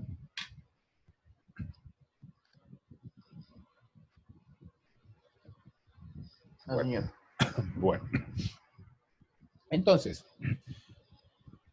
una de las funciones de la formación reticular es que dentro de la formación reticular está conformada unos núcleos que son los que controlan la contracción involuntaria de los músculos respiratorios y de del músculo cardíaco. ¿Listo? Vamos a hablar un poco de los centros respiratorios. Después, cuando hablemos de autonómico, vamos a hablar de las otras funciones vegetativas. ¿Listo? Por ejemplo, estos centros respiratorios se llaman así, son núcleos que forman parte de la formación reticular, o sea, núcleos reticulares que se localizan en la mitad caudal, la parte inferior de esa formación reticular. En esta parte, en rojo, se encuentra más o menos a este nivel, la parte más caudal del tallo cerebral. Existen 2 grupos, un grupo vulvar y un grupo protuberancial. Unos en el bulbo raquídeo y otros en la protuberancia. Los del bulbo raquídeo son los encargados de la respiración automática, de la respiración normal, ¿sí? De la inconsciente, de ese marcapasos en la cual inspiramos y relajamos, inspiramos y relajamos, ¿sí? Esa inspiración, expiración, que no somos conscientes de ello, es controlada por los núcleos respiratorios del bulbo raquídeo, ¿listo? Pero tenemos unos núcleos respiratorios de la protuberancia, que son los que modifican esa respiración automática. Si yo de manera voluntaria quiero aumentar o disminuir mi frecuencia respiratoria, lo puedo hacer. Inclusive puedo detener mi respiración hasta determinado punto, ¿sí? Si yo estoy asustado, voy a respirar más rápido. Va a ser una respiración más superficial, ¿cierto? Si estoy haciendo ejercicio de manera aeróbica y haciéndolo bien, voy a respirar profundo. Va a ser una respiración profunda para buscar la mayor cantidad de oxígeno. Entonces, esos cambios en la respiración automática son causados por unos núcleos en la protuberancia. ¿Listo? Esto es mucho más complejo y van a ser más complejo cuando vean fisiología respiratoria en el transcurso de este semestre. ¿Okay? Los núcleos que nos ayudan a respirar, que controlan nuestra respiración, se encuentran cerca a los núcleos de 2 pares craneales, el del glosofaringio y el del vago. ¿Okay? Son los 2 núcleos, los 2 nervios craneales encargados de modificar o recibir los cambios asociados a la frecuencia respiratoria. Ya voy a explicar un poco eso. ¿Listo? Y estos centros respiratorios, esas neuronas que forman estos núcleos, me van a inervar de manera directa las neuronas motoras que se encuentran en el asta anterior de la médula espinal, que van a inervar los músculos respiratorios. El diafragma, recuerden que el núcleo frénico se encuentra en el asta anterior de los segmentos cervicales, ¿cierto? De los músculos intercostales, de los músculos accesorios como los músculos romboideos, los músculos elevados de la escápula, los músculos abdominales, que son músculos respiratorios accesorios. ¿Listo? Todos estos músculos los puedo mover de manera voluntaria cuando quiera, pero se mueven de manera involuntaria gracias a las neuronas que se encuentran en estos núcleos. Vamos bien hasta ahí, ¿cierto? Entonces, esos núcleos se encuentran unos en la protuberancia, que son los que regulan, y otros a nivel del bulbo, que son los automáticos. ¿Listo? ¿Cómo funcionan? Reciben aferencia de dos nervios craneales, del vago y del glosofaringio. El vago me da la información de qué tan distendido está el músculo liso a nivel de los branquios. Si está dilatado los bronquios o si están constreñidos. ¿Qué tanto aire tienen los pulmones? Esa distensión del músculo liso del bronquio me va a mandar información a esos núcleos que se encuentran acá para informar digamos que el bronquio está súper lleno de aire, está súper distendido. ¿Sí? ¿Qué otra información me va a recibir? Por medio del glosofaringio, de 2 estructuras, del cuerpo carotídeo y del callado de la aorta. Ahí hay unas neuronas quimiorreceptoras. Ellas están ahí en el endotelio, percibiendo la cantidad de oxígeno y dióxido de carbono que se encuentra en la sangre. ¿Sí? Entonces, la sangre sale directamente del corazón y llega al callado de la aorta y llega, o sea, ¿qué tanto oxígeno hay circulando en sangre y qué tanto dióxido de carbono hay circulando en sangre? Y me manda esa información a los núcleos respiratorios. ¿De acuerdo? También esos núcleos respiratorios me reciben información de el cerebro, del hipotálamo, que es el centro vegetativo por excelencia, y de la corteza cerebral, o sea, la parte voluntaria. ¿Yo qué quiero hacer? Yo quiero detener la respiración porque estoy nadando, entonces no puedo respirar, entonces voy a detener mi respiración por un momento para poder evitar que entre aire a mis pulmones. Entonces, esa disminución de la frecuencia respiratoria, tanto a pararla, a llegar hasta parar la respiración, es un evento voluntario que se origina a nivel de la corteza cerebral. ¿Ok? Miren bien, todo lo que viene glosofaringeo y accesorio, del glosofaringeo y del vago, van a llegar a los centros vulvares, ¿sí? O sea, van a modular los automáticos. ¿Listo? O sea, eso no lo voy a percibir yo. A mí me falta oxígeno y que yo de manera voluntaria, involuntaria, empiece a respirar más rápido, obviamente no es algo que yo lo pueda hacer, lo pueda coordinar. Pero sí, mis centros superiores sí pueden controlarlo, controlando esto que son los protuberanciales. ¿Listo? Entonces, estos son los involuntarios, los de la respiración automática, y estos son los que van a modificar la respiración. Y estos son los que van a inervar directamente cada uno de los músculos, el diafragma, los intercostales y los accesorios, el trapecio, el lotísimo del dorso, todos los músculos respiratorios accesorios. ¿Listo? Entonces, en resumen, dos grupos, un grupo protuberancial, un grupo vulvar, ¿cierto? El grupo vulvar es el encargado de la respiración automática, ¿sí? O sea, el que recibe la información de cómo está el oxígeno y el que provoca la contracción involuntaria de los músculos, pero hay un grupo que puede inhibir o puede aumentar la frecuencia respiratoria dependiendo de varias cosas, de emociones, voluntad propia, en fin. ¿Listo? Entonces, ¿cuáles son esos núcleos respiratorios vulvares, los automáticos? Dos, el núcleo respiratorio dorsal, o sea, en la parte posterior del tallo, el núcleo respiratorio ventral en la parte anterior del tallo. ¿Listo? Uno cerca al tracto solitario y otro cerca al núcleo ambiguo. Recuerde que el tracto solitario es el que recibe la información de toda la parte de la sensibilidad visceral que viene del vago, por ejemplo, y el glosofaringeo recibe esa información que viene de estos dos órganos, la recibe el núcleo respiratorio dorsal. Ese núcleo respiratorio dorsal está formado por unas neuronas marcapaso. Ellas de manera permanente, desde que nacemos hasta que morimos, están activadas durante 2 segundos y dejan de estar activadas durante 3. ¿Sí? Durante la activación, esas neuronas activadas me van a hacer contraer los músculos respiratorios principales, básicamente el diafragma.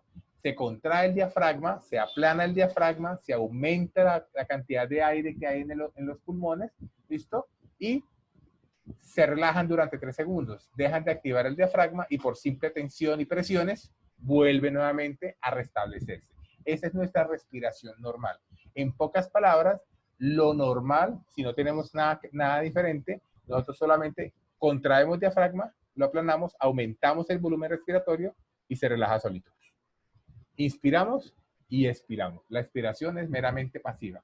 No contraemos ningún músculo, sino que sencillamente relajamos lo que está contraído. ¿Listo? Entonces, ese núcleo respiratorio dorsal, que sería este, míralo, es el que llega, inerva el diafragma, inerva algunos músculos intercostales, principalmente los externos, y son los que permiten la dilatación, el aumento de la cavidad intratorácica para aumentar la cantidad de volumen pulmonar, el volumen de oxígeno dentro de los pulmones. ¿Listo? Es automático, es un marcapasos, eso nadie lo para, ¿sí? Cada 2 segundos se contrae, se relaja cada 3 segundos, permitiendo una frecuencia respiratoria más o menos entre 8 a 16 respiraciones por minuto, que es la frecuencia respiratoria normal de todos nosotros. ¿Listo?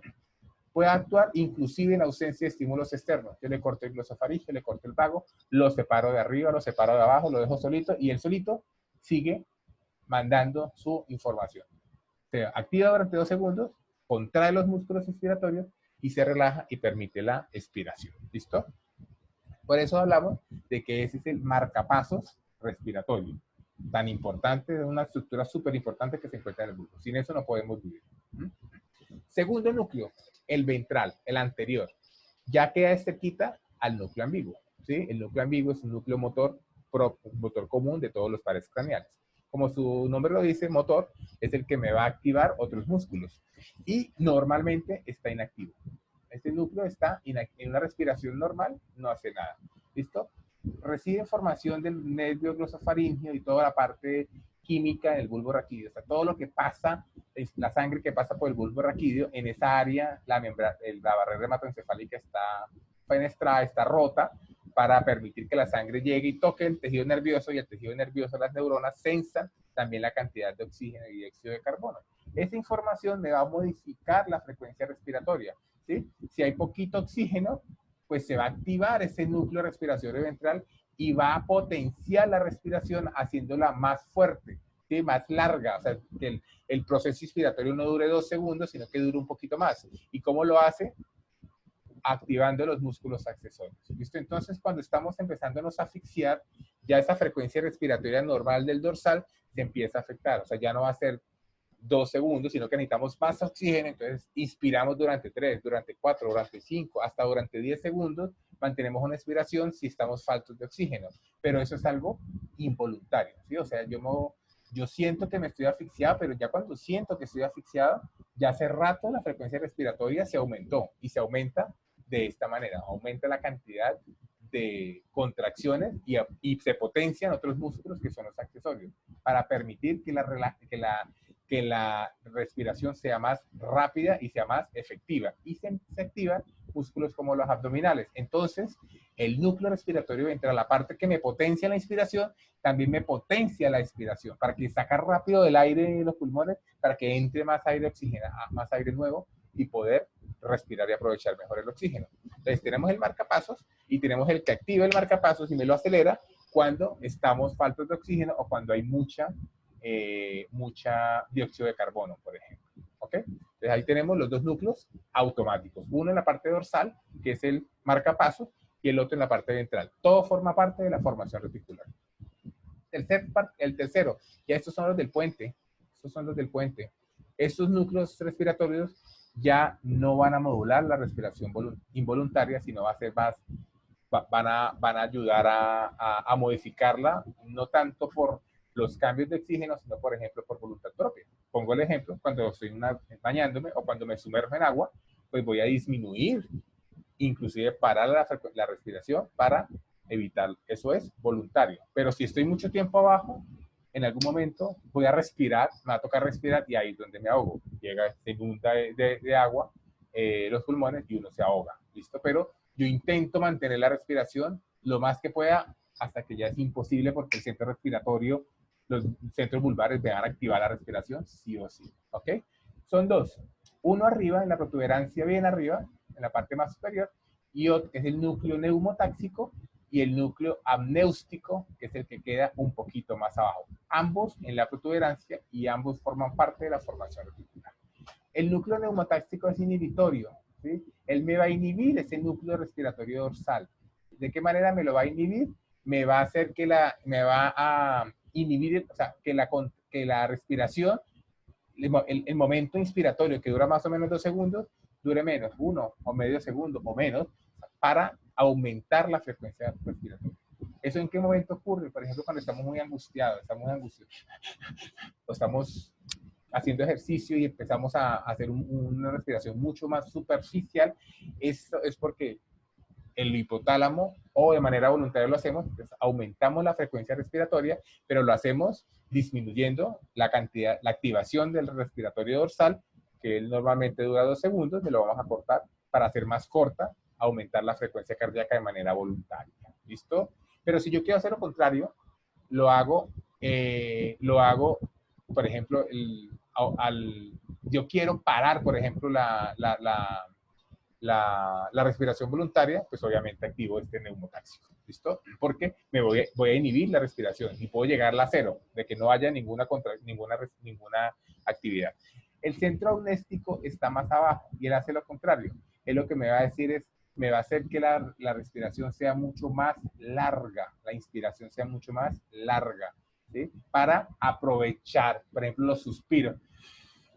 Ese suspiro que hace uno es para recuperar la cantidad de oxígeno que hay dentro de los pulmones, para resetear esa cantidad de oxígeno, se puede decir, el volumen muerto que existe en nuestro sistema pulmonar. Y ese suspiro, por ejemplo, o el bostezo, son para modular la cantidad de oxígeno que hay dentro de nuestros pulmones. Forma parte de las funciones del núcleo amnéustico. Si yo quiero disminuir mi frecuencia respiratoria, pues lo que hago es una inspiración forzada y ahí me quedo, ¿sí? Si yo me voy a meter en una piscina y ahí quedo, ¿sí? O sea, aumento hasta que ya no den más los pulmones y mantengo la respiración ahí, ¿sí? Entonces lo hago de esa manera. Yo bloqueo mi respiración haciendo una inspiración forzada y manteniéndola en inspiración, ¿ok? Eso lo hace el núcleo amnéusico, ¿listo? Entonces acá vemos el núcleo neumotáxico me inhibe el grupo respiratorio dorsal, o sea, me disminuye el tiempo inspiratorio, o sea, me aumenta la frecuencia cardíaca, y el centro amnéusico, por el contrario, me lo va a activar, ¿cierto? Para disminuirme la frecuencia respiratoria y inclusive detenerla si llega a ser necesario, ¿ok? Pero este núcleo va a ser involuntario, y por más que yo quiera, por más voluntad que yo quiera, en algún momento en la falta de oxígeno o el aumento del dióxido de carbono me los va a activar y ellos se van a desbordar, ¿listo? Y van a activar una respiración voluntaria inmediatamente. O sea, por eso no nos podemos asfixiar solos, necesitamos algo externo para podernos asfixiar, ¿listo? Muchachos, ¿claro? ¿Hasta ahí? Esta es una de las funciones de la formación reticular. No vamos a tocar esto en algún momento después, por eso decidí que vamos a hablar exclusivamente de esa, pero también hay centros cardiovascular, de control cardiovascular muy similares acá, un centro básicamente automático, pero eso lo veremos cuando hablemos de sistema nervioso autonómico. ¿Listo, chicos? ¿Alguna pregunta hasta acá, muchachos?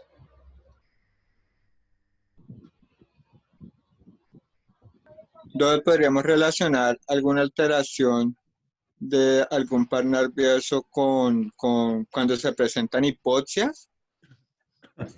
La hipoxia, en el momento en que, por ejemplo, mi corazón deja de latir o tengo una falla ventilatoria y mis pulmones se llenaron de líquido por una infección o, en fin, ¿sí? En ese momento, por ejemplo, con el COVID, ¿qué es lo que pasa con el COVID? Me inflama tanto los pulmones que me produce una neumonitis, una neumonía viral, y eso me llena de moco y de sangre y de líquido todos los bronquios y evita que haya oxígeno, ¿cierto? Entonces no hay intercambio de oxígeno en los pulmones y esto me disminuye la cantidad de oxígeno en la sangre. Eso inmediatamente me lo sensan dos estructuras.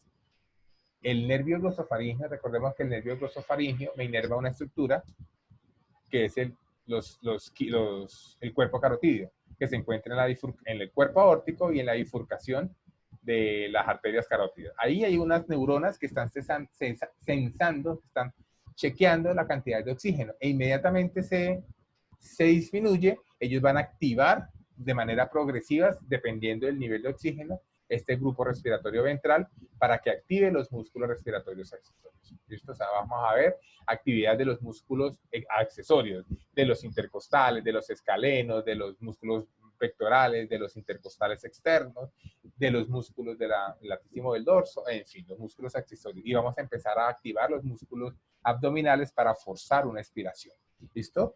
Eso lo puede hacer directamente el nervio glosofaringeo, pero también lo hace el bulbo raquídeo. El bulbo raquídeo me va a sensar solito. En esta región, habíamos hablado en la primera clase que hay una barrera hematoencefálica, de que la sangre está separada del tejido nervioso y no hay de manera de atravesarla, pero hay partes como en el hipotálamo, la glándula pineal o en el bulbo raquídeo, en esta parte, que ellos me van a sensar la cantidad de oxígeno, ¿cierto? Directamente también para modular la cantidad de la frecuencia respiratoria, qué tanto debo respirar para mantener el oxígeno, ¿de acuerdo? Entonces, cuando a mí me falla la respiración, por alguna razón, el corazón se me paró, tengo inflamados los pulmones, tengo una falla respiratoria, pues obviamente se puede provocar la muerte a no ser de que haya una activación de estos. ¿Listo? A veces es insuficiente, a veces por más que yo quiera intentar aumentar la frecuencia respiratoria, si mis pulmones están mal, pues no voy a meterles aire, o sea, no voy a poder suplir el aire, porque el problema no es de activación muscular, sino tiene una neumonía y está lleno de pus, está infectado, entonces ahí es donde me toca meterle el tubo y empezar a relajarlo para matar esto, para dormir estos núcleos, lo que llama coma inducido, lo voy a sedar profundamente y voy a meterle oxígeno a las malas, a la fuerza, para mantener oxigenados los pulmones. ¿Listo? Entonces ahí es donde entra la respiración externa por medio de un tubo, meterle oxígeno a presión y sacárselo a presión para que haya una ventilación adecuada. Y para eso necesitamos, obviamente, dormir esto. Porque si esto yo te intubo, despierto, tú no vas a permitirlo. Me toca sedarte y mantenerte sedado para poderte soportar ventilatoriamente mientras el pulmón desinflama, mientras lo que pasó, mientras le arreglo el corazón, mientras lo llevo a cirugía, mientras le corrijo el infarto, bueno, lo que sea necesario. ¿Listo? Entonces, esa es la forma como se modula la respiración. Entonces, si yo tengo una falla de oxígeno, pues esto me lo va a censar y vamos a intentar compensarlo, pero va a llegar un momento, por alguna razón, que por más que el cerebro quiera, no puede pasar. ¿Qué otra cosa puede pasar? Tuve un traumatismo en la cabeza, un golpe muy fuerte en la cabeza, ¿cierto? Y el golpe me volvió añicos, me destruyó el bulbo raquídeo. Ahí me quedé sin centro respiratorio. Sí, claro, yo lo puedo intubar y yo le puedo dar ventilación, pero es que si no tiene bulbo raquídeo, nunca va a poder respirar solo. ¿Sí? De por sí se habla de... Va a estar conectado a un ventilador mecánico todo el tiempo. Todo el tiempo, ¿sí? Y ahí es donde empieza uno a mirar, ¿será que está vivo o no? Porque yo lo puedo mantener vivo, ¿sí? Si le pongo respiración, él va a mantener vivo. Si yo le pongo noradrenalina, le mantiene el corazón, le late a la frecuencia que yo quiera, ¿sí? Pero si se me destruye el bulbo raquídeo o en general el tallo cerebral, pues el paciente no va, por más pulmones buenos que tenga, corazón bueno que tenga, tengo que estarle ayudando. Entonces ahí es donde entra uno a hablar de algo, un concepto que se llama muerte cerebral, ¿sí? Tengo el cerebro vuelto añico, se me dañó por un golpe, por una infección, por lo que sea, una trombosis extensa, ¿sí? Se me dañó el bulbo, nada que hacer. Lo tengo, está viviendo, el latido es de mentiras porque está con medicamentos. Y la respiración está vivo porque el resto de órganos, el hígado, los riñones, todo lo demás, le está llegando oxígeno, ¿cierto? Porque yo se lo estoy metiendo a las malas, pero no porque esté respirando, ¿sí? Entonces ahí se acuñó el concepto de muerte cerebral. Si yo lo desconecto, se muere. Entonces, que se vaya de donador de órganos. Okay, entonces el término muerte cerebral hace referencia a esa, prolongar esa oxigenación artificial para poder salvarle un riñón, salvarle el hígado, salvarle el corazón, si está sano, para poderlo donar, ¿listo? Pero si el paciente no es donante, el término se desaparece, ya, no está haciendo ningún tipo de actividad voluntaria, actividad propia respiratoria, ya no habla de muerte, está muerto por criterio cerebral, o sea, no hay quien controle, o sea, el cerebro controla la respiración, ¿listo? ¿Ok? Bueno, me sentí demasiado hablando cosas. Señor. Tome agüita. Cuando hablamos de, pues en este caso que ya hemos hablado de médula, de bulbo, ¿cuándo estaríamos hablando de cortización y de cerebración? De corticación y de cerebración. Eso lo hablaremos cuando hablemos de sistemas motores, cuando estemos más metidos en la parte de sistemas motores, porque básicamente son respuestas reflejas a un estímulo, ¿sí? Entonces, es básicamente eso. O sea, no puedo ponerme yo a hablar de eso sin haber hablado antes de todos los circuitos de neurona motora superior, neurona motora inferior, en qué momento ocurre, ¿listo? Pero son respuestas motoras frente a un estímulo sensitivo, ¿listo? Entonces, porque tengo desconectado el cerebro anterior de mi médula espinal, ¿listo? Pero eso es otra cosa un poco diferente y la hablaremos a su debido momento, ¿listo? ¿Alguna otra duda, muchachos? Bueno, entonces, mañana 6 de la mañana, última hora, espero los talleres, ¿ok? Recuerden que hoy, porque no tengo todo eso se borra, no lo tengo yo, pero ustedes sí tienen que tener la continuidad de los colores, ¿ok? Para hacerle continuidad a los tractos que ascienden y los tractos que descienden. Ustedes definirán qué color les dejan a las estructuras propias, ¿sí? Si la sustancia negra la dejan negra, pues obvio, pero si la quieren colocar de amarillo, pues no importa nada. Pero lo importante es que la sustancia amarilla sea la única elemento amarillo en ese dibujo, ¿sí? El núcleo rojo, ¿sí? Los folículos superiores, los núcleos pónticos en la protuberancia, los núcleos de los pares craneales, todos deben ir de un solo color para saber que son núcleos de pares craneales. En fin, todas las estructuras propias sí pueden ir de un color, pero el tracto corticoespinal que se continúa como en las pirámides en el bulbo, tienen que ir del mismo color que colocado en el córtico espinal anterior y lateral en la médula espinal, que es la partecita adicional que les dije que tenían que hacer en el taller. ¿Listo? ¿Ok? Para tenerle continuidad. El lemnisco, el fascículo grácilico uniforme venían de un mismo color, ellos se convierten en el lemnisco medial y así tiene que continuar el mismo color hasta arriba del mesencéfalo. Y así sucesivamente. Entonces, lo que es ascendente y descendente tiene que ir de un mismo color. Esa es la esencia del taller. ¿Listo, chicos? Entonces, eso, mañana a las 6 de la mañana, espero máximo el taller. hoy, para el taller pasado, una sola persona se me pasó, se la perdono, se lo acepto, pero no vuelvo a hacer ninguna corrección. Si tienen problemas de internet, lo importante es que lo hagan rápido para que tengan tiempo de poderlo mandar antes de las 6 de la mañana. Talleres que reciba después de las 6 de la mañana, no los acepto. ¿Listo? Segundo, quiz a las 3 de la tarde. Así como hicimos hoy, yo antes le mando el link a su monitor y él se encarga de mantenerlo. Si hay algún problema con la conexión, tienen que informarlo inmediatamente. ¿Listo? Para poder yo nuevamente darles activación. Si el internet se les cae por unos segundos, puede pegarse la página, denle refrescar que él va a volver nuevamente y los va a dejar exactamente en el punto donde estaban. O sea, no necesitan salirse, sino sencillamente intentar refrescarlo. Si el problema no se soluciona, informan de manera directa e inmediata a mí, que estoy conectado acá en Zoom desde las 3 de la tarde, o al monitor. ¿Listo? Para poderles reactivar el quiz y darles esa segunda oportunidad. Pero eso tiene que ser antes de dar las preguntas, obviamente. Esto es todo. Entonces, mañana nuevamente a las 3 de la tarde hacemos el segundo quiz. El taller a las 6 de la mañana. Mañana empezamos a hablar de nervios craneales. ¿Listo? No vamos a hacer taller mañana porque no es probable hacerlo. Vamos a hacer clase. Y pues nada, se quedan las personas que dicen que se les cayó el internet y que no les salieron más preguntas.